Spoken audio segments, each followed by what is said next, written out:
Baltimore Ravens at the Kansas City Chiefs.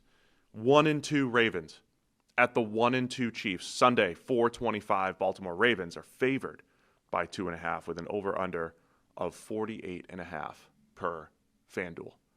You know that phrase, somebody's always got to go? What's the one win equivalent of that? Somebody's got to get more than one win coming out of this game. Yeah.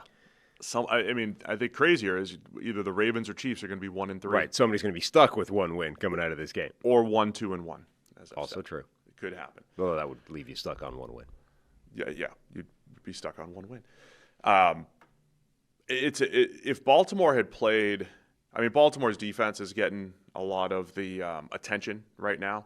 They've given up 96 points. That's one off the lead from the Miami Dolphins. Don't be led astray by one off a tweet I saw. I've got a misinformation tweet out there that has about 800,000 impressions. I'm not going to delete that. You can't do that. That's worth at least 67 cents from Elon. I put the correction in the reply that it's 96. That has probably this is what, like 3 likes, 200 views. But yeah, Baltimore's defense also giving up the most yards in the NFL, and then you have Kansas City's offense that has not been great. Has been very inconsistent. If they didn't have Tyquan Thornton, where would they be? Tyquan Thornton, with his 4.2 speed, behind the defense 3 or 4 times a game, legitimately 3 or 4 times a game. And we've seen overthrows, we've seen a drop, but we've also seen him make a lot of big plays for that Kansas City offense. I feel like he's bailed them out quite a bit, but they're still only averaging 20 points a game. Something's got to give just on that side of the ball, Kansas City offense against Baltimore defense. Yeah, like both teams, I think, have struggled relative to expectations heading into the season.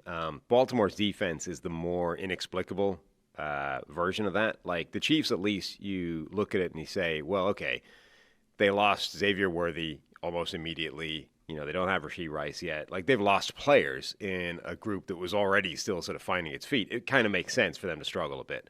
Baltimore's defense doesn't seem to have a particularly good excuse for being as bad as it's been through the first few weeks, even with a guy like Madubuike not playing last week and probably this week as well. And he'll be out again this week, a neck injury. Yeah, that sounds like it might be a little bit more serious than just missing a couple games. So even factoring that in, I don't think that comes close to explaining why this defense has been as bad as it is. Like you said, 96 points. It's leading the league in yards per game allowed. It is the 6th worst defense in terms of EPA per play allowed.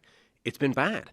It's also Kyle Van Noy. Like some of the depth that they were supposed to have in that defensive front has been chipped away at. Sure. But they also have, it was a roster that looked like it had no flaws effectively, right? So even if they've been forced into the bench a bit, they're not the only team that's been forced into the bench, and most teams are not struggling as badly as they are on defense.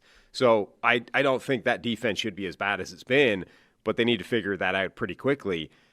The Chiefs' offense, in a weird way, is a get-right spot now because they have been relatively struggling. And basically their entire offense right now is Mahomes making miracles happen, scrambling, on his own, and then the occasional deep heave to Tyquan Thornton.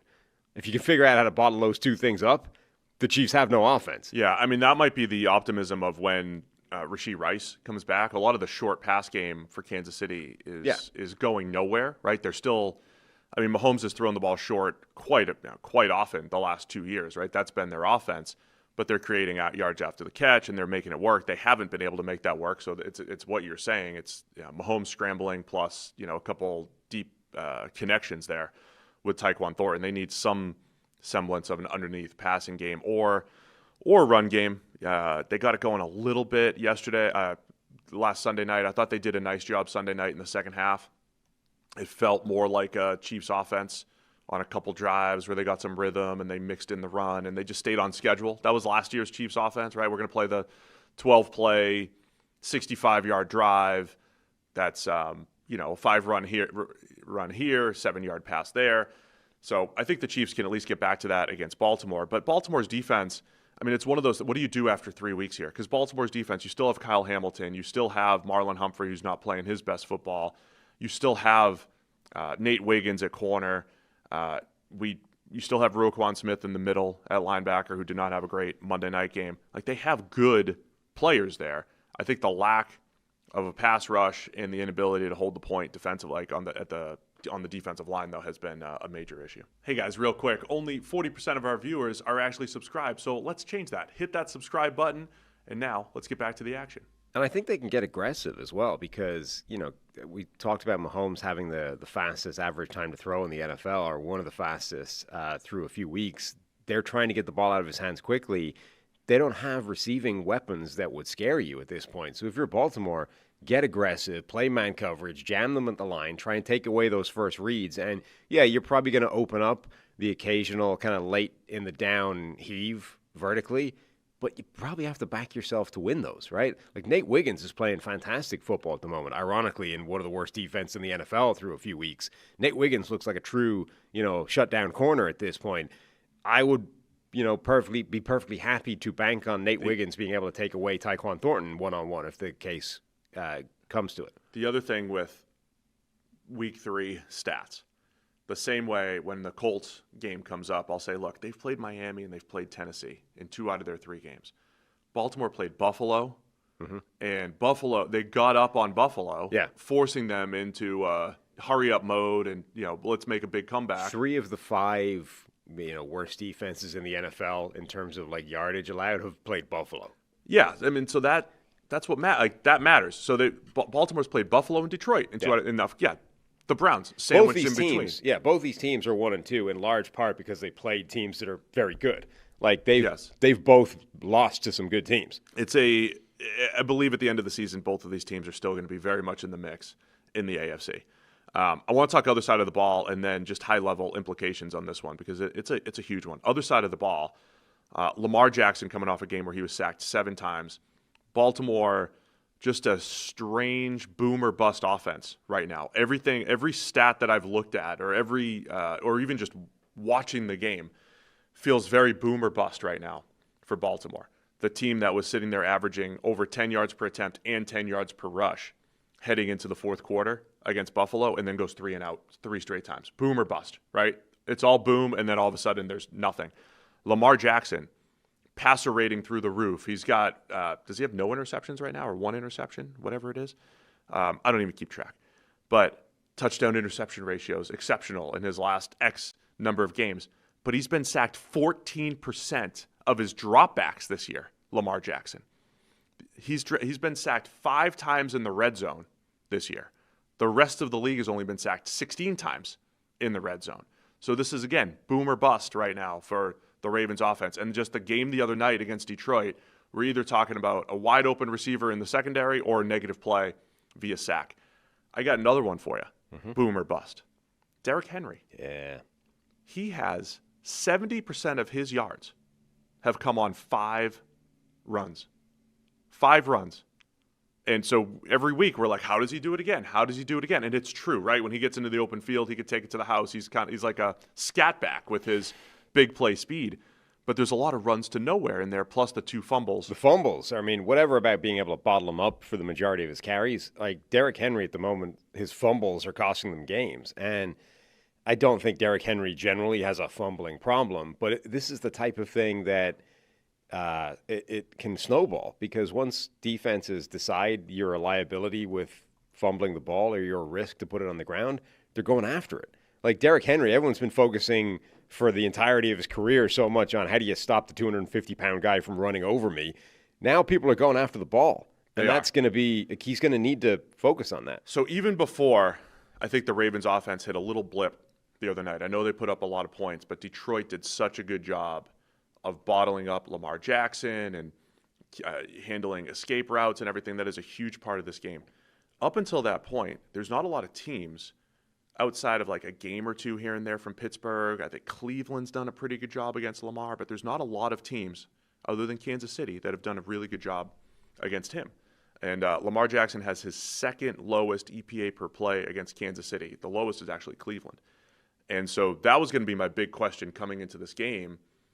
But Detroit, I thought he'd have more success against Detroit. I didn't think he'd get sacked 7 times. I thought the offense would be a bit more consistent, but it's been very boom or bust. And now you're going up against Spags in Kansas City, who have done a really nice job in the past, in seasons where the Ravens dominated almost everyone, and then Kansas City would come in and give him some problems, and now you got to go and face that this Sunday. I think that Ravens offense needs to have some more options for Lamar. One of the things when you look at the tape against that Detroit defense is they were sending lots of blitzes, et cetera, and generally the Ravens were countering by trying to keep bodies at home to block, right? Keep a running back in, keep a tight end in, give them max protect effectively. But that means there's only like 3 guys out in pass patterns, and most of them are running deep. That's fine because that's how you get those, oh, look, Lamar bought a couple of seconds and then he heaved it deep to, Nuke Hopkins or whatever. How does nobody near him? That's how, because, he bought enough time and they're running vertical. But when he doesn't have that, when there's nobody open quickly and he has to get rid of it quickly, well, now he's just got nowhere to go because there's 3 guys, they're covered and they're running vertical. They need outlets. Like, they need shorter passing options. They need, hot routes. They need a way of getting rid of the ball quicker. The other, let's just talk like emotional aspect of this and everything. You have 2 1-2 teams. Mentioned the Chiefs' schedule a ton. They still have the Lions in a couple weeks here without Rashee Rice. Ravens it looked more difficult on paper with the Texans next week. I still think the Texans could be pretty competitive, though, even though they're 0-3. Texans and Rams coming up the next couple weeks. So it's a huge game for both teams, just record-wise. And then I want to go back to the opening game last year.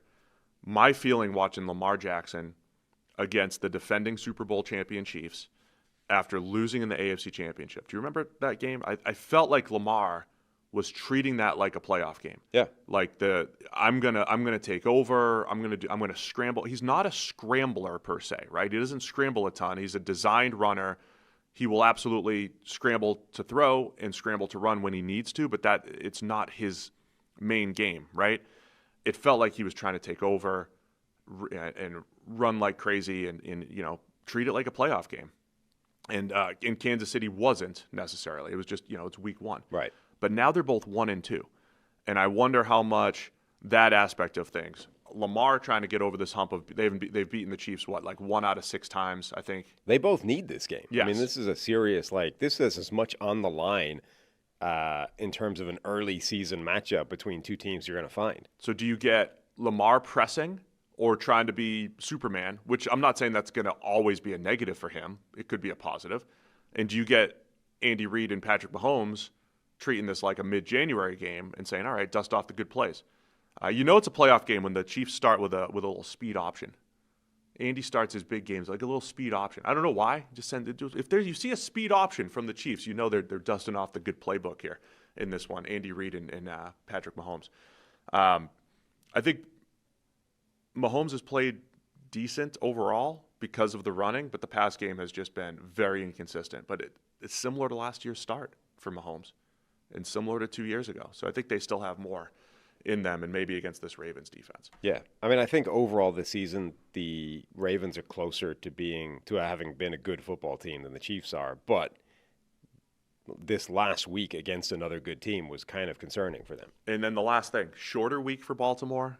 Coming off of a Detroit game where we used to talk about the Honolulu flu. And Does that still hold? But legitimately, they got beat up in the trenches. After a slow start, they got beat up in the trenches, and you got to come back in this really huge conference game on the road in Kansas City after getting beat up at home. There's something to that. Settle down, Chris Canty. Was that his take? Was it Canty? Beat up in the trenches. They got outmanned. Baltimore.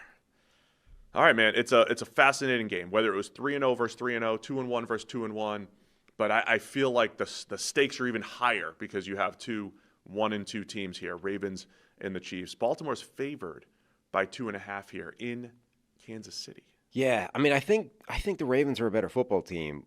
The thing that concerns me a bit is that it's like a playoff game because the stakes are so high, and in a game with everything on the line, I have a lot more confidence in Mahomes finding that magic than the Ravens.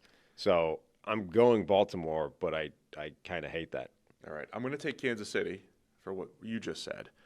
Harry is taking Kansas City, and this is the second time. Now, 2 home games for Kansas City this year. They've been underdogs in both because it's against the Eagles and the Ravens. There is a bit of both teams. If you can survive, come away with a win this week, it should get easier, right? Both teams have had a very rough first, 4 weeks schedule-wise. So you're taking Baltimore, Harry and I taking Kansas City. Mm-hmm. Thanks for watching all the way to the end of the video. Check the Mic is live every Monday, Wednesday, and Thursday, so be sure to hit the subscribe button so you don't miss a thing. And the all-knowing algorithm is convinced you'll also like these videos, and who are we to argue?